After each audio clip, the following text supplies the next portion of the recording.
Hello, all. Oh, that was such a beautiful meditation, Maria. My heart is open, and you're feeling your heart open, a little more relaxed, a little more present, a little more available for Spirit to work its magic through and as us. All right, we got a great day ahead of us.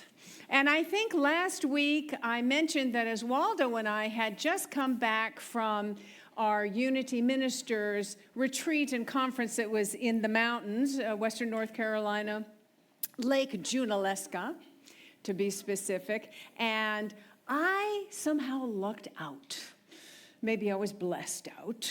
It's all consciousness, right? It's all consciousness. I got this really amazing room that was centered right in front of the lake. I mean, right on it. Huge bay windows, just there it is. And, you know, you open the curtains in the early morning, sun comes streaming on the lake, reflects off of, you know, the water in this gorgeous mountain setting.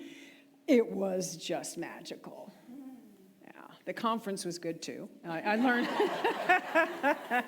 secondarily. I'm going to share some of some insights that I had there.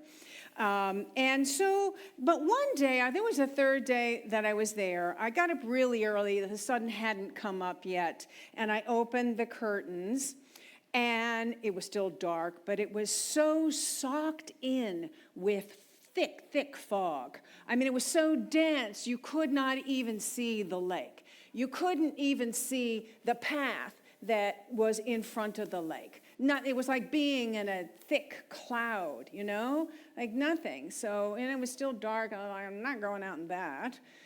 And so I turned back into the room, and I made the mistake of picking up my phone and seeing news stories coming up.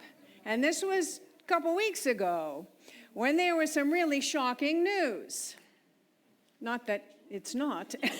Every day, some level of shocking. But a couple of weeks ago, there was a lot to be concerned about. You know, and not just in this country, but in the world, and in Gaza, and the planet. And I'm just like feeling like we're just headed into this dark place. And as I was sinking into the darkness of the stories on my phone, I thought, okay, let me look again on the outside and see if open the curtains again and see if the fog is lifted. Well, it hadn't. It was still, it was still thick. But I turned my head to the left, and there it was. The light on the hill, namely this brightly lit cross that was just shining into the darkness. And I have to say, I don't think I have ever seen a cross and had the experience of elation. I mean, my heart was just lifted as it was just beaming this light into the darkness. No, before you say, she went away and has come back a born-again Christian. What happened? I just share with you that Unity has a very different interpretation of the cross. And I have shared my journey with that. Actually, maybe a year or so ago, I wrote it all out. Gaines inspired me to do that. And it's posted on the wall above the drinking fountain in the hall, so if you want to look at it. But just really briefly, what I have come to understand is that this, and people are going, look, that's a cross. I thought it was just a window. Yeah, so this perpendicular line really represents where our physical self brings in and anchors the highest spiritual self of us into the earth vibration. And when we're aware of it, this is where we're truly anchoring heaven on earth. And in the center, this is where we're centered the connection of divine human, divine heart, love right here. And so the horizontal line is where the love from this center radiates out into the world. It's where we're connected with others. It's we're connected with each other. So that's what it represents to me. And so there was the symbol on the hill, really just cutting through the denseness of the physical realm and revealing light. I mean, the message couldn't have been clearer for me. It was pretty awesome. And it brought to mind something that Rumi once wrote when he said, if everything looks dark around you, look again. You might be the light. Of that. So that's what I want to talk about today. How exactly we can be the light. So that it's not just this lovely thing that we say, oh, that sounds lovely, but how do I actually realize that? You know, I want you to know that your light is so real and so powerful that it can cut through the denseness of the collective mind and light up the darkness around you. And when, as Maria was suggesting, when we bring our lights together, it has the power to lift us up of the darkness of this collective experience. That's the energy that we're playing in here. So let's embrace that. It's truly transformative.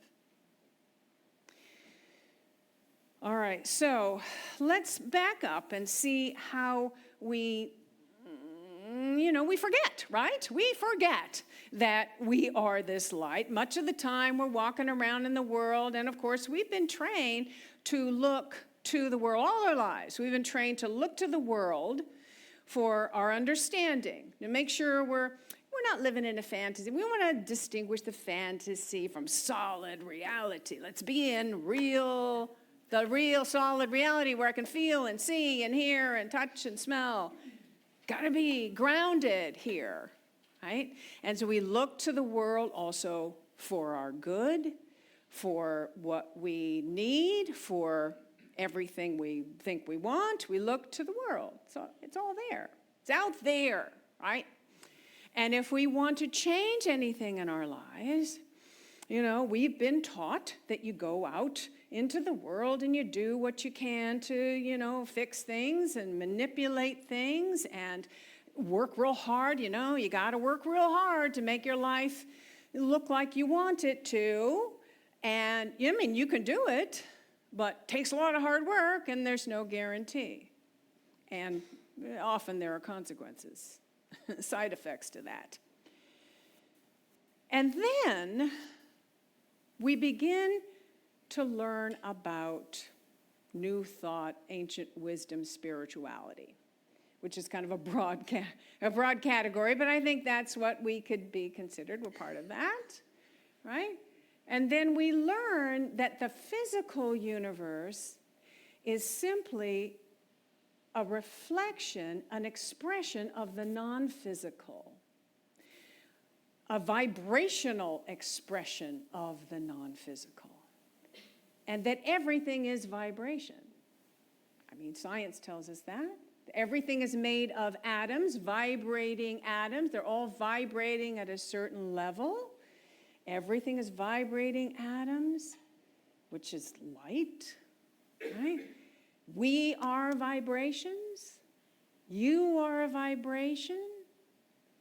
And when we get that, we begin to go, oh, okay, well, where did all that originate, and what is maintaining all of that vibration? And then we begin to realize, oh, it's consciousness. It's consciousness. That's where every form and experience originates in consciousness. So we begin to realize that our thought is also a vibration. Our thought is a vibration. When we come to this understanding, it's a huge awakening. right? It's a huge leap that a lot of us take, right? We're moving into this. And when we change our thoughts, and I'm really talking about not just fleeting, momentary thoughts, but our deeply held beliefs that are usually accompanied by a lot of emotion, we change those deeply held, that focus of consciousness, we affect a change in our experience. So if I am, vibrating at a level in my consciousness of struggle, limitation, not enoughness, feeling that I'm not enough, my experience is going to mirror that because it must match my internal vibration. And when I change my consciousness, up-level it, and begin to accept and resonate to love and gratitude and joy and abundance, and this idea that I am a magnificent expression of the divine, then my experience must change to match my new internal vibration. Are you with me? Right? So this is something that, we used to say, change your thinking, change your life. It really is now change your vibration, change your life. Or change your consciousness, change your life. And I was thinking about this the other day. And I have been sort of participating in New Thought for about 50 years now. Yes, I started when I was a teenager.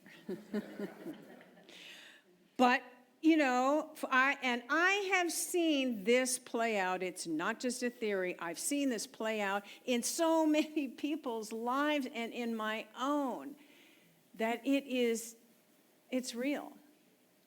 And more people are catching up to this all the time. You can go on YouTube and find thousands of talks, thousands of different teachers that are sharing some version of this, right? You probably have seen that, some version of this. So this is a good thing because it is shifting, it's entering our collective consciousness, right? It's entering our collective consciousness and it's shifting. The thing we want to make sure that we're careful of, though, is that we're not still looking to change what's outside of us, looking for the world, what the world can give us, thinking that, if I can just change my life and use my thought and my vibration to attract more abundance or success or the right relationship or a healthier, stronger, younger body or more things in my life, that I'll be happier, that I'll be living the life, right? Because if we're doing it from that level, then we're still thinking that outer conditions determine our happiness. We're still manipulating the outer world. We're just doing it with our thoughts and our consciousness now. So we want to take a moment, and we can do that, right? But we want to take a moment and back up and go, okay, well, what is the world? What's behind it? And who are we really? And who is God in relationship to you? So let's imagine that this whiteboard, and I think I'm going to move this over so you guys over there can tell me when you can see this. Oh, thank you. Maybe this way a little bit more. Tell me, can you guys see over there? All right. Okay. Well, of course. How about like that? Okay. So let's say that this is God or universal consciousness or divine love or whatever expression of that universal source that you use, and say that this is really no border. Just pretend that there's no border, that this goes on three-dimensionally everywhere, universally, as we say every morning. One power, one presence, omnipresence. So it's everywhere present, that energy. Now, where are you in this?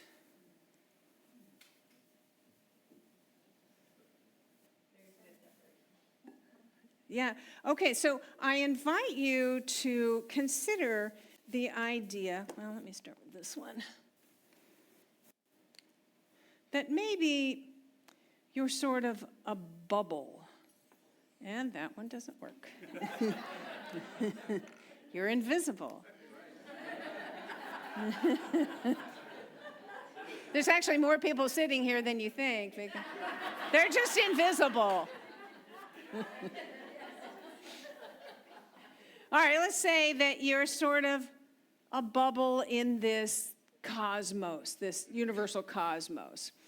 You are a point at which universal intelligence expresses itself in a unique way as you. You are a point where this universal consciousness expresses itself in a unique way as you.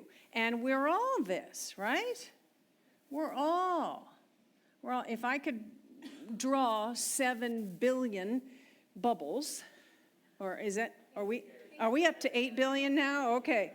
8 billion bubbles, that's who we would be. Now, the thing is, hope this one works. Many people create this solid, thick wall around their individual identity. This is kind of the ego self, right? This is the ego. And the thicker this is, the thicker and more solid that wall is, the more that we block the flow of divine essence. We're just blocking it off. And we think, well, okay, this is who I am. This is my ego identity. I'm over here. You're over there. God is out there somewhere. And here I am alone in the cosmos, right? And so I feel like I have, I'm disconnected from this universal source, so I got to go into the world to, make it happen. And if somebody over here looks like they have what I want, then I'm going to go over there and take it from them, right? Isn't that the history of humanity in 2 minutes? And so this solid border shuts out the fullness of who you are, and you only get a fraction of the wholeness that is available to you. You're only getting a fraction. And you feel that you need to compete with others, the other bubbles, right? That's how most people are walking around, having this solid border around their identity and kind of shutting themselves off, not knowing, because, it's just, this is what we learn, but you're, in essence, shutting off the flow that is available to you. So, what's that? You're shut off, right? That's why you feel like you need stuff. That's right. And where are you looking? You're looking into the world. But what if our wall becomes thinner and more porous? And then we're available. We can begin to include the wholeness that is there, that is available to us. What if our bubble grew to contain the fullness of the divine and all of the divine qualities that we talk about here all the time.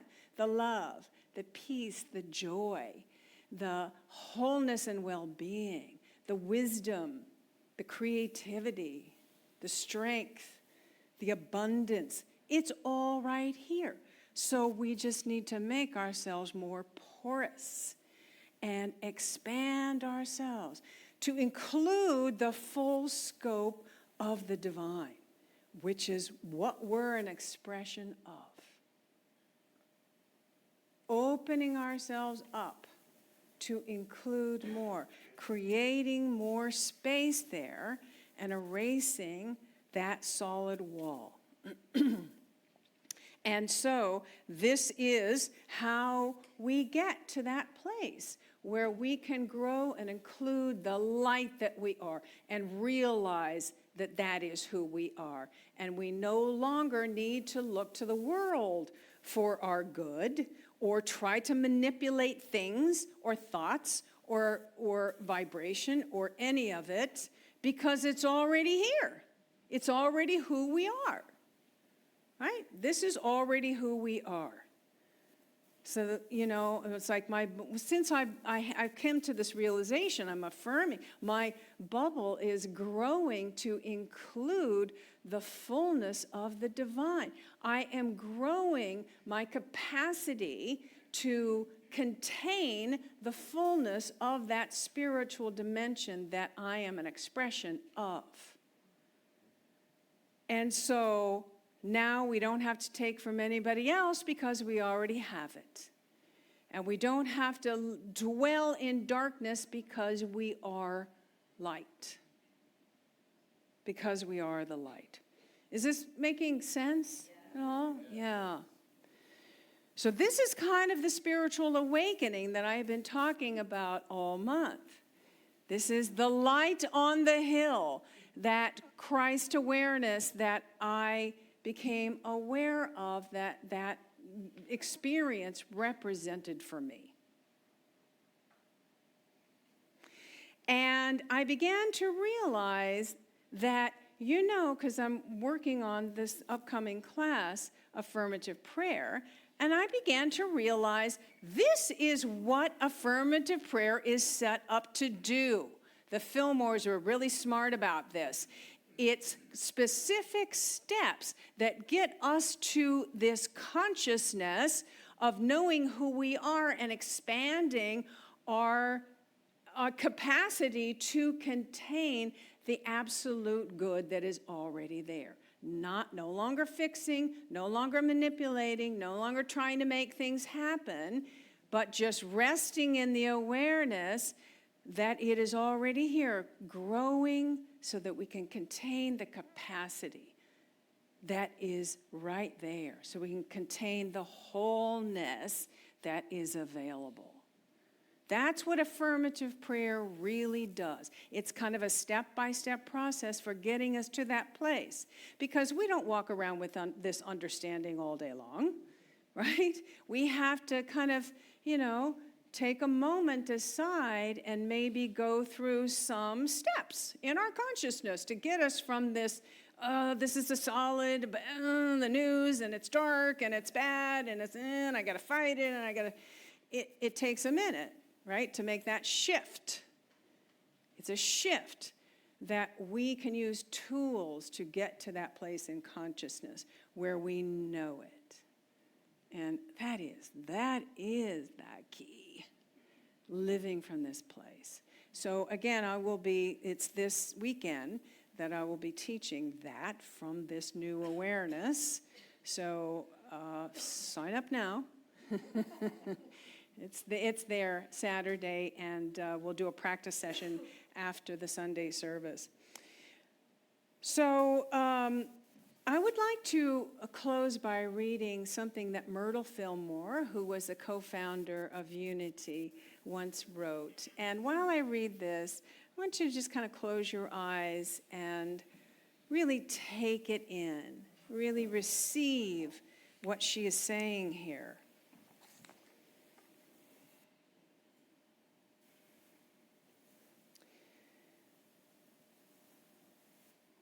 When we pray together in omnipresence, we lose sight of everything but the one presence. We recognize only the spiritual source of all things. Be still.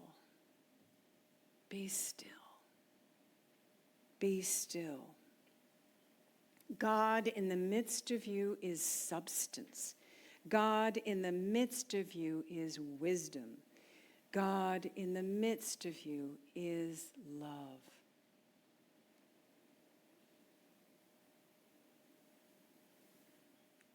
That good? Yeah. So this is where we begin. We begin by opening ourselves up to that awareness of the light that we truly are. This is the place we begin. And then next week we're going to come back and explore more of how we actually take that out into the world. Because I always come back to something Marianne Williamson said years ago, and she may say it now. She says, the hour is late, we need to work on all fronts. So that means spiritual, mental, emotional, a lot of emotional trauma stuff needs to be healed, you know, and then physical, and then where am I meant to serve? What is mine to do? But we have to start from the place of awakening to the spiritual truth of who we are. We can't start here because we'll just create resistance. Right? We have to start from the awareness of oneness, that we are light and so is everyone else. That's where we start, and then we begin to ask and hear and move into action. All right? Okay. Thank you. Namaste.